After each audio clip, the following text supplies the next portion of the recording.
As head of the first contact team, Maria had spent years preparing for this moment, studying the transmissions the visitors had sent ahead, learning their language and customs. But nothing could truly prepare her for meeting beings from another world. The aliens called themselves the Alari, and they had discovered Earth through automated probes sent to map habitable worlds. Their initial messages were peaceful, offering cultural exchange and scientific knowledge. Earth governments had debated for months before agreeing to a formal meeting. Maria adjusted her uniform and checked her translator one last time. Her team stood behind her. 6 specialists chosen for their expertise in linguistics, biology, anthropology, psychology, engineering, and medicine. The large screen on the wall flickered to life, showing the interior of the alien vessel. "We are ready to receive your delegation," said a melodic voice, speaking through the translator. Maria stepped forward, her heart pounding. "We are prepared for transport at your convenience." There was a moment of silence, then a soft humming filled the room. Maria felt a tingling sensation across her skin as a blue light enveloped her and her team. When the light faded, they were standing in a vast chamber. Aboard the alien ship, the walls were a soft luminescent purple curving organically without sharp angles or corners. The air smelled faintly of cinnamon and something unfamiliar, but pleasant. The gravity felt slightly lighter than Earth normal making. Maria feels strangely buoyant. "Welcome to the Heart Vessel," said a tall figure stepping forward. Maria had seen images of the Alari, but the reality was far more striking. The alien stood nearly 7 feet tall with slender limbs and iridescent blue, skin that seemed to shimmer with subtle patterns. Her eyes were large and completely black without visible pupils. Her head was hairless with elegant ridges along the skull instead of ears. She had what looked like small fins on either side of her.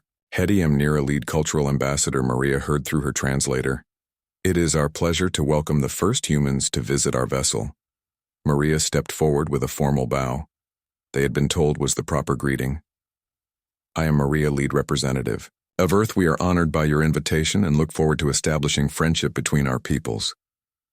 Nira made a flowing gesture with her long, 6-fingered hands, which Maria recognized as their equivalent of a smile. "Please follow me. Our council awaits." The human team followed Nira through corridors that seemed to pulse with subtle light as if the ship itself were alive. Other Alari moved past them, some nodding in acknowledgement. Maria noticed that while they shared the same basic form, there were variations in their skin patterns and the ridges on their heads. The council chamber was a circular room with a transparent dome showing the stars and Earth below. 7 Alari sat in curved chairs around a central platform upon which Maria and her team now stood. Esteemed visitors, said an Alari with deeper blue skin and more pronounced head ridges. "I am Elder Vorin. We have traveled far to meet your species. We have observed your world for some time and believe there is much our peoples can learn from each other." Maria felt the weight of the moment, humanity's first official dialogue with an alien civilization. What she said here would be recorded in history books for centuries to come. "We come with open minds and peaceful intentions." She said, "We are a young species still learning and growing, but we offer our friendship and hope to build a relationship based on mutual respect and understanding." Elder Vorin nodded. "Your words reflect the qualities we hope to find in your species, though you are young in interstellar terms. Your art, your music, your philosophies show great promise. We wish to propose a cultural and scientific exchange." Over the next several hours, the human team and Alari Council discussed the parameters of their proposed exchange. The Alari offered advanced medical knowledge, renewable energy technologies, and cultural artifacts.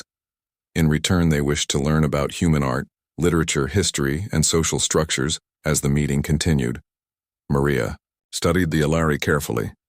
They were unfailingly polite and seemed genuinely interested in human culture, but she sensed they were holding something back.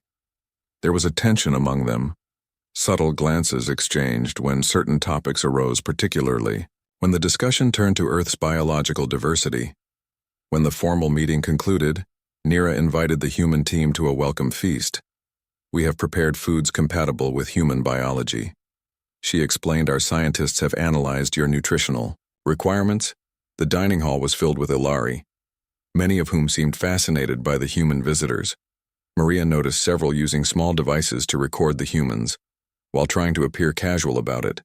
The food served to the humans looked similar to various fruits and vegetables, though with unusual colors. The taste was pleasant if strange. Maria ate carefully, following the advice of their medical specialist. During the meal, Nira sat beside Maria, engaging her in conversation about Earth culture. "I have studied your world's artistic expressions with great interest," she said. "Humans create art, even in the most difficult circumstances. It is a remarkable trait." Maria smiled. "We believe art helps us understand ourselves and our place in the universe. It's how we process both joy and suffering." Nira's expression became serious. "Suffering is something we wish to discuss with you privately. Elder Voran has authorized me to share certain information with you, information not included in our official exchange proposal." Maria felt a flicker of concern. "What kind of information?" Nira glanced around the room. "We cannot speak here after the feast. I will show you something in our biological archives, something you should see before your governments make any final agreements with us." The feast continued for another hour, with demonstrations of Alari music played on instruments that responded to touch and thought rather than physical manipulation. The sounds were hauntingly beautiful, making Maria feel emotions she couldn't quite name. Afterwards, as promised, Nira led Maria away from the others, taking her deep into the ship to a section that seemed older somehow, with walls of a deeper purple. "This is the heart of our oldest vessel," Nira explained. "Embedded within our current ship is the original craft that brought our ancestors to the stars." They entered a chamber filled with transparent containers, each holding what appeared to be biological specimens. Maria gasped as she realized what she was seeing. Preserved bodies of various alien species, some humanoid, others wildly different. "What is this?" she asked, her voice hushed. "Our history," Nira said sadly. "The history we have not yet shared with your people." Nira approached one container, activating a control panel beside it. The container illuminated, showing a preserved being that looked remarkably similar to humans, though with subtle differences in facial structure and proportion. "These were the Orions," Nira said. "They evolved on a planet 12 light years from Earth. They were our first contact nearly 800 of your years ago. They were a young civilization just beginning to explore their solar system when we found them." Maria studied the specimen, noticing the similarities to human anatomy. "They look like Uzias." Nira confirmed they were genetically similar to humans, though they evolved independently, a fascinating case of convergent evolution across star systems. "What happened to them?" Maria asked, though she feared she already knew the answer. "They are gone," Nira said simply. "Their civilization fell. Their world is now uninhabited." "Was it disease? War?" Maria pressed. Nira's black eyes seemed to darken. "Further contact with us. It was not our intention, but our presence on their world triggered a cascade of changes, cultural, technological, and ultimately biological. The Orions were not ready for the knowledge we brought. They advanced too quickly without the philosophical framework to manage such rapid change." Maria felt cold. "What are you telling me?" Nira moved to another container, this time showing a different humanoid species with golden skin and 4 arms. The pattern repeated 15 times with 15 different civilizations. Some survived and became our allies. Others destroyed themselves or fell into decline after contact with us. Maria struggled to process the implications. "You're saying first contact is dangerous?" Nira nodded. "Not always, but often enough that we now proceed with extreme caution. We have learned to recognize which civilizations are truly ready for the knowledge of the wider universe. Are we?" Maria asked, her voice barely audible. "Are humans ready?" Nira's expression was unreadable. "We believe you. Might be your species has shown remarkable resilience, adaptability, and moral growth, even in the face of your own internal conflicts. But there are concerns. Some among our council believe humans are too aggressive, too fractious to safely integrate. The technologies we could share." Maria thought of the political divisions back on Earth, the ongoing conflicts, the environmental challenges. "That is why I'm showing you this. Elder Voran believes you should know the risks before your people decide whether to proceed with deeper relations with us." Some on our council wanted to simply observe Earth for another century before revealing ourselves, but others argued that the challenges your planet faces environmental degradation, resource depletion, require more immediate intervention.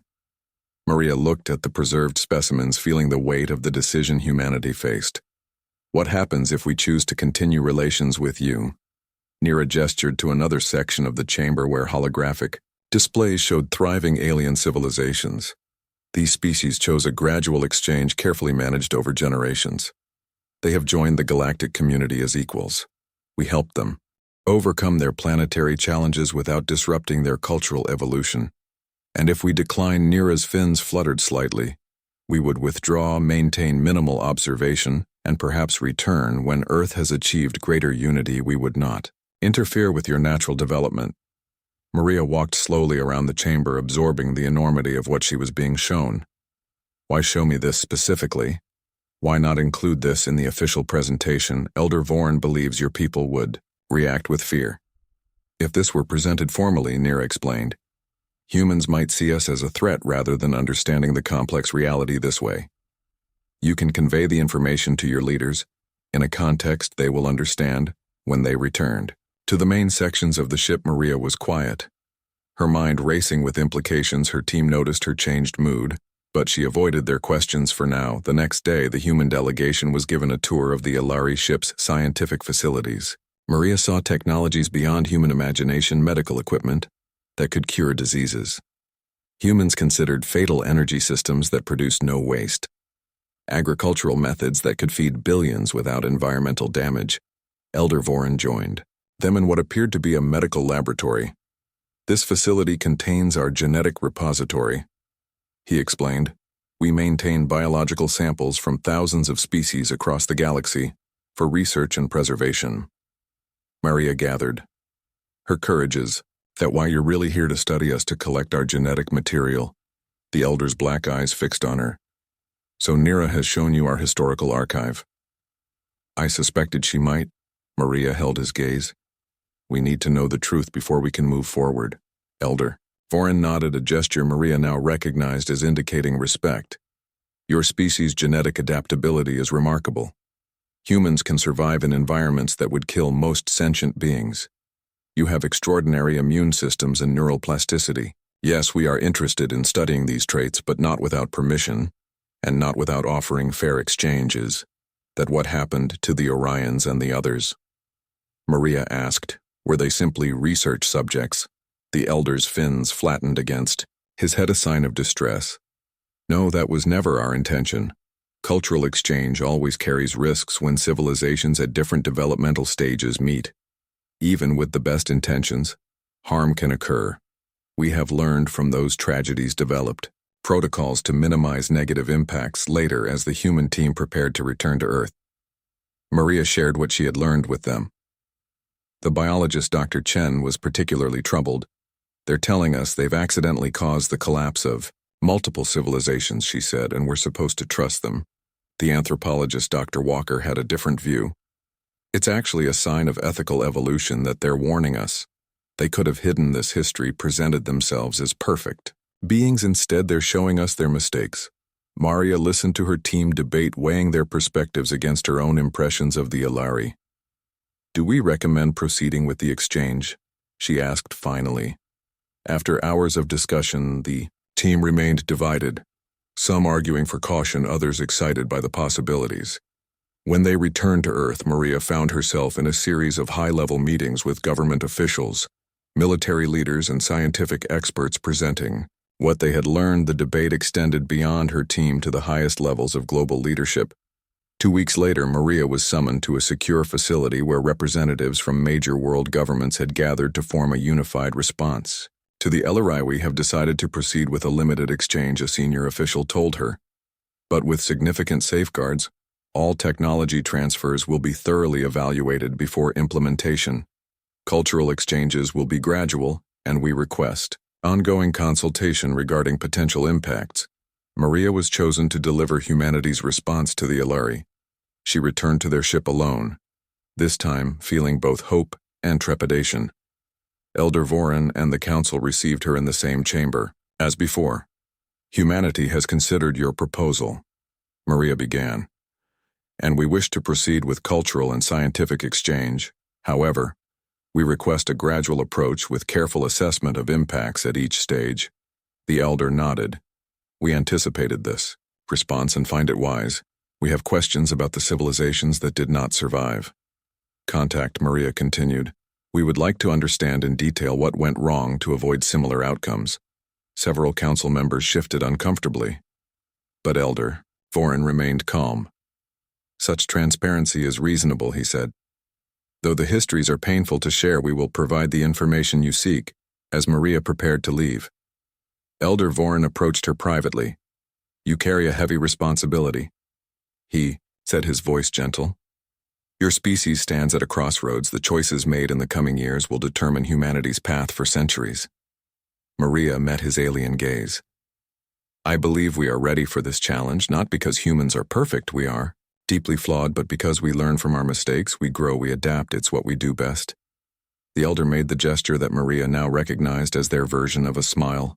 That adaptability is why we have hope for your kind, as her transport prepared to return her to Earth. Maria looked out at her home planet, the blue world that had evolved in isolation for billions of years, now taking its first steps into a larger community. She didn't know what the future held, but she was certain of one thing. Nothing would ever be the same again. Megan stepped cautiously through the alien forest, her environmental suit sensors recording everything around her. The trees, if you could, call them, that towered overhead with trunks the color of burnished copper, and leaves that shimmered with an iridescent blue glow in the dim light.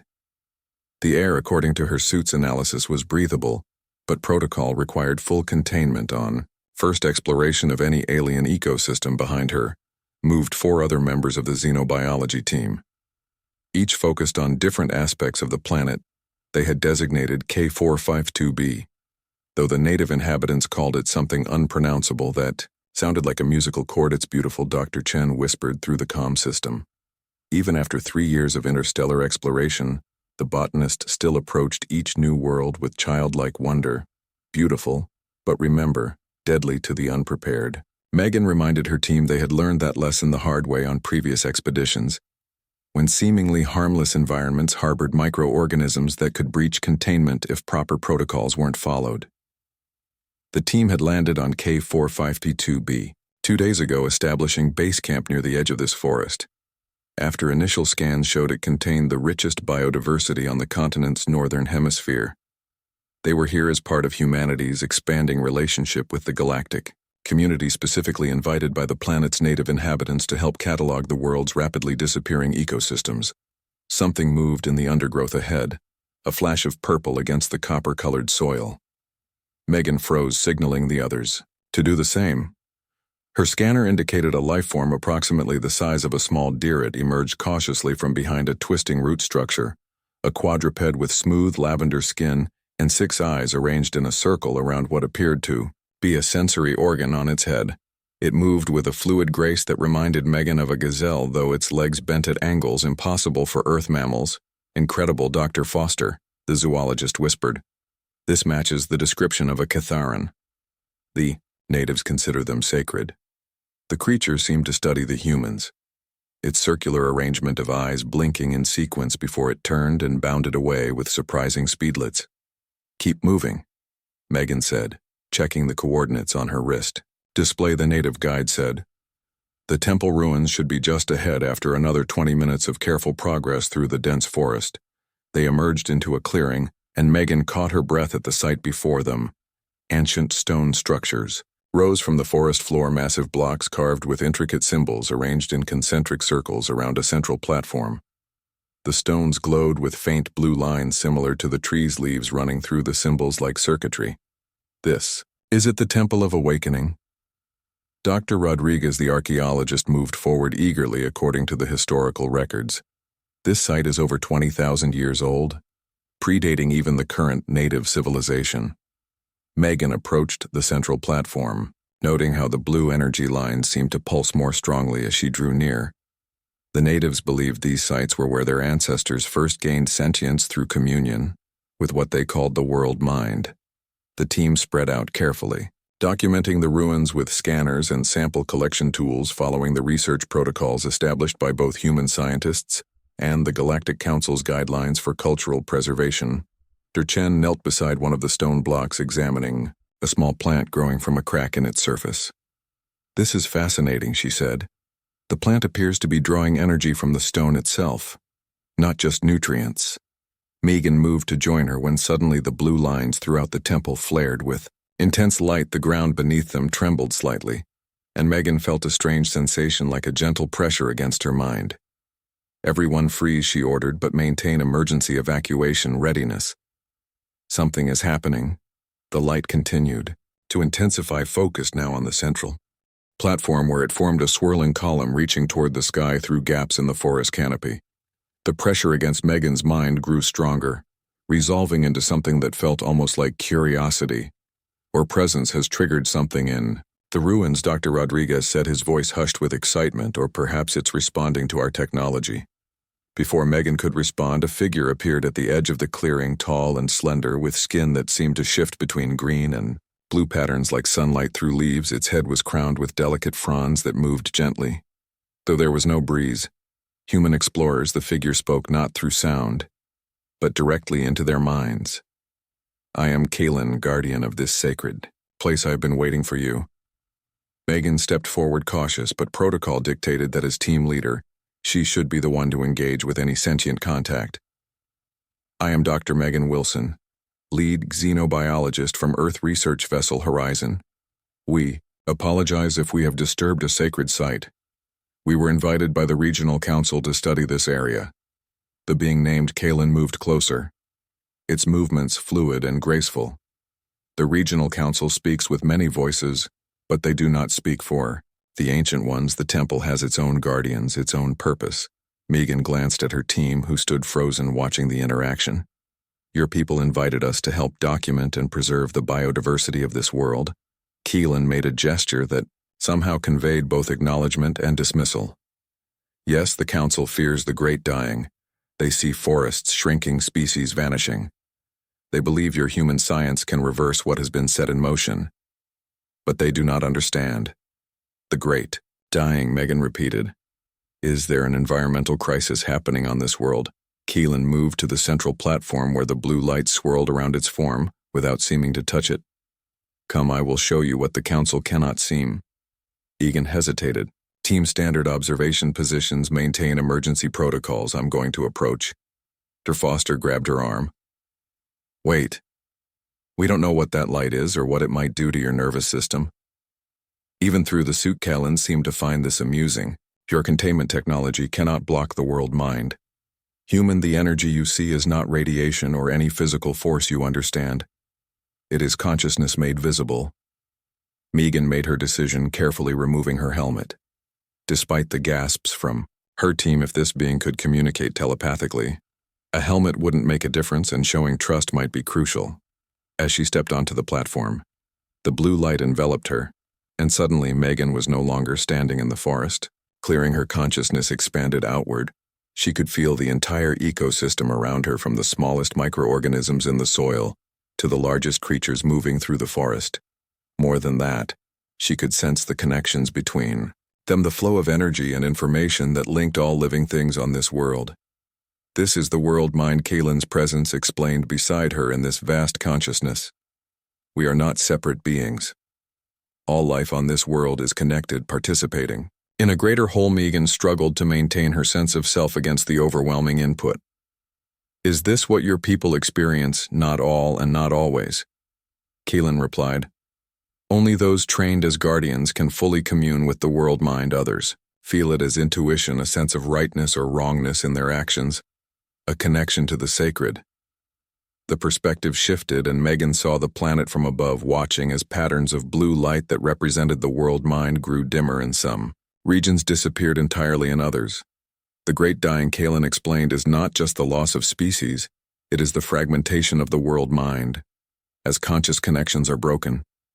"Why is this happening?" Megan asked. Kalen showed her images of cities, expanding industrial development, new technologies the natives had adopted from contact with other galactic species. The connection shifted again, showing her the past, when the entire planet pulsed with blue energy, when all life existed in conscious harmony. "Your people came seeking knowledge," Kalen said. But the knowledge they gained has separated them from the world mind. They no longer hear its guidance.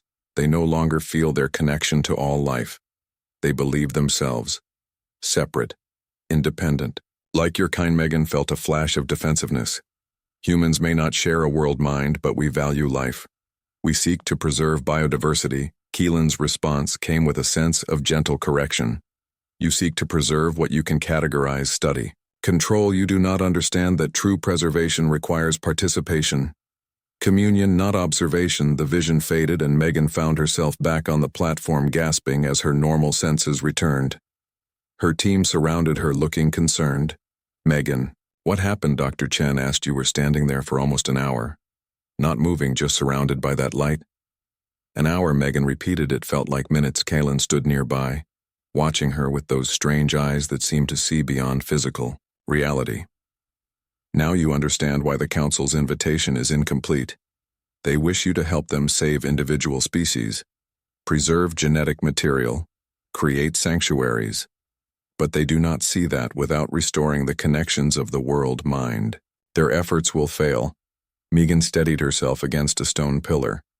What you showed me, this world mind, it's unlike anything in our scientific understanding. It exists beyond your current science. Keelan acknowledged, but not beyond your potential. For understanding humans once had a similar connection to your world. Though less developed than ours, you lost it as you developed technology that separated you from natural rhythms. The team gathered their equipment as the day faded into twilight, returning to base camp with Keelan, who had agreed to continue their discussion there over the coming days. Megan and her team worked with Keelan, learning about the world mind and its relationship to the planets. Biodiversity. Keelan taught them how the natives had once lived in harmony with the world mind, how their technological development had gradually severed those connections, and how certain practices at sacred sites like the temple could help restore them after 2 weeks of intensive study. Megan prepared her preliminary report for both the ship's captain and the native council. She sat in the small prefab structure that served as her private quarters, carefully considering her words. Official report. Xenobiology Team Alpha Planet. K452b. She began typing. The biodiversity crisis on this world cannot be addressed through conventional conservation methods alone. Our findings indicate that the ecosystems here function through a complex network of consciousness, which the natives call the world mind. This network is as essential to the planet's health as physical factors like climate or soil compositions. She detailed their discoveries, including sensor readings that detected unusual quantum entanglement patterns between organisms, readings that defied standard scientific explanation. Our recommendation, she concluded, is a dual approach. Traditional conservation efforts should continue but must be supplemented with revival of native practices that strengthen the connection to the world mind. We believe humans can assist in this process. Despite not sharing in this consciousness, our technology can help map the remaining connections and identify critical nodes for preservation. When she presented her findings to the Native Council, the reaction was mixed. Some council members, particularly the younger ones, dismissed the world mind as primitive superstition. Others, mostly elders, nodded in solemn agreement. The High Counselor, a dignified figure with deep blue skin, patterns, addressed Megan after her presentation. You speak of things many of my people have forgotten. Guardian Keelan was wise to reveal the world mind to you. Sometimes outsiders can see what we have become blind to. Back on the research vessel, Captain Harris reviewed Megan's report with a skeptical expression. This world mind concept seems more spiritual than scientific, he commented. Megan had anticipated this reaction. Sir, the sensor data shows quantum patterns that can't be explained by current models. These patterns correlate perfectly with what Keelan showed me. If we dismiss this because it doesn't fit our understanding, we'll fail in our mission here. The captain studied her for a long moment. You've never been one for mysticism. Megan, your reputation is built on rigorous methodology. It's not mysticism, she insisted. It's a form of consciousness we haven't encountered before, operating on principles we don't yet understand. The history of science is full of phenomena that seemed magical until we developed the framework to comprehend them. After much discussion, Captain Harris authorized an expanded research program, including both traditional conservation efforts and studies of the world mind phenomenon. Teams were dispatched to other sacred sites across the planet, working with guardians like Kalen to document the connections. 3 months into the project, Megan stood once again at the Temple of Awakening, this time without her environmental suit, as tests had confirmed.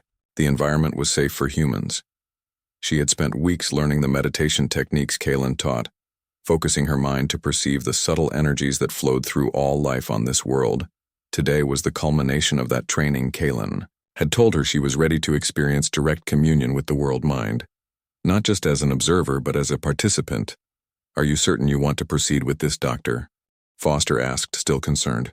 "Despite weeks of successful interactions, the readings we get when you connect are extraordinary, but we don't fully understand the effects on human neurology." Megan smiled reassuringly. "The preliminary tests show no negative impacts, and think what we could learn about consciousness itself, about the nature of life. This could revolutionize not just biology but physics, psychology, our entire understanding of reality." Kalen approached the center of the temple where Megan waited. "The Ancient Ones approve of your presence, Guardian," Kalen said. "Your mind is open. Your intention is pure." Megan took a deep breath as Kalen guided her through the final preparations. They sat across from each other on the central platform. As the blue light began to swirl around them, "Open yourself to all life," Kalen instructed. "Release the boundaries of self." Megan focused on her breathing, feeling the artificial distinctions between herself and the world around her gradually dissolving. The blue light intensified, and once again her consciousness expanded. But this time she was not merely observing. She was participating, becoming part of the vast network that connected all living things on this world.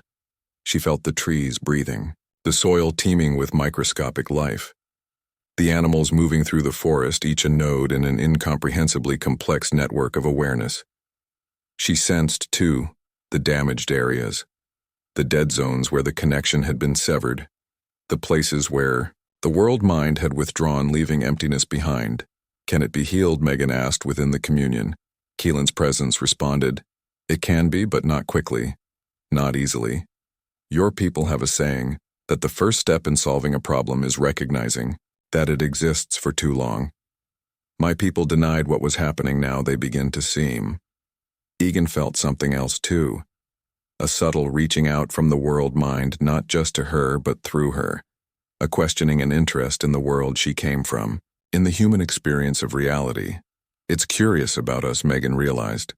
Yes, Kalen confirmed, the world mind recognizes in humans a potential, a different path of development. It wishes to learn from you, even as you learn from it. When Megan finally returned to her normal consciousness, hours had passed, but she carried with her not just memories but a continuing sense of connection, a subtle awareness of the living world around her that had not been there before. Over the following months, the research project expanded as more human scientists experienced communion with the world mind, and more of the native population reconnected with their ancient traditions. Megan found herself at the center of a movement that was both scientific and spiritual, bridging worlds in ways she had never imagined. 1 year after their first arrival, Megan stood before a joint assembly of human researchers and native leaders. The great hall decorated with symbols representing both cultures. "What we have learned here goes beyond conservation, beyond biology," she told them. "We have discovered a form of consciousness that transcends individual organisms, that emerges from connection rather than separation for humans. This challenges our fundamental understanding of life. For the natives, it represents a return to wisdom they had nearly lost.